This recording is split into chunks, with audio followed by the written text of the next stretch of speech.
Hello, and welcome back to abready.com. This is the third of 5 short videos on the AB Ready Code, which is a list of 10 habits guaranteed to help you succeed in school. This video explains habits 5 and 6, which you will see are very closely related to each other. So let's begin with habit number 5. Understand the learning process. First, the presentation of new learning by the teacher or in the textbook. Second, classroom activities which are designed to help you understand and/or practice the new learning. Third, assessments such as projects, quizzes, and tests. Now the tip-off for me about the importance of habits 5 and 6 was when I was looking at the grades of Carl, a student that I was coaching. I saw C's and D's and F's for grades in the categories of projects, classroom activities, quizzes, and tests. I asked him why his grades were so low. Well, he said that he just didn't have the time to do the research for his project or to study for a quiz that was coming up. He said that sometimes he just didn't see how the classroom activities fit in with what they were supposed to learn. I realized during that coaching session that Carl did not see how the various parts of the learning process fit together so that he could learn something new.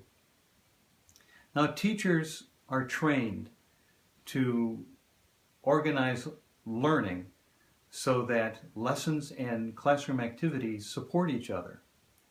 They are also trained in various methods of finding out if a student has acquired the new learning.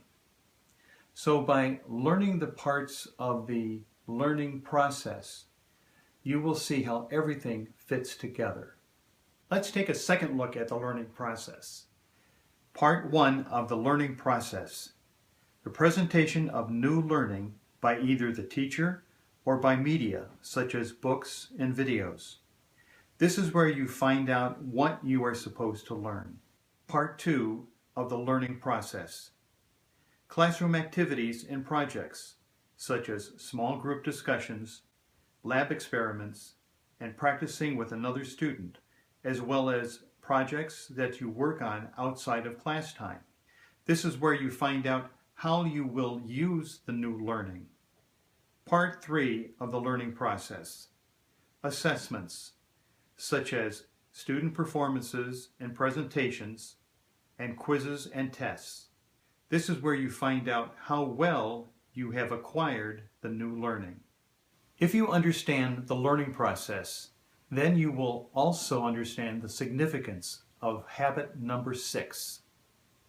The outmoded notion of school is defined by seat time, which means if you spend 180 days in a class, you will get 1 credit.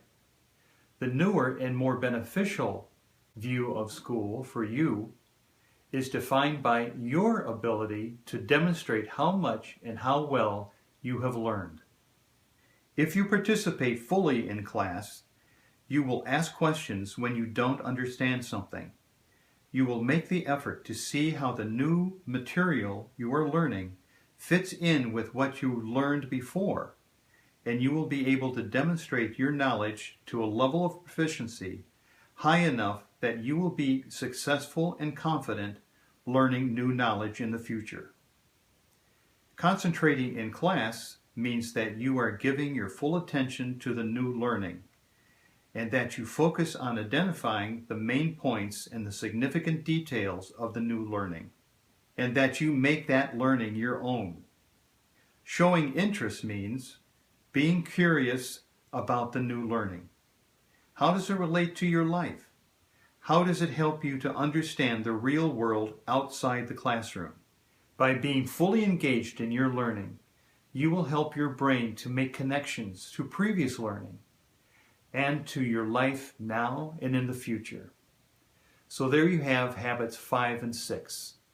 See you next time when we discuss habits 7 and 8 of the AB Ready Code.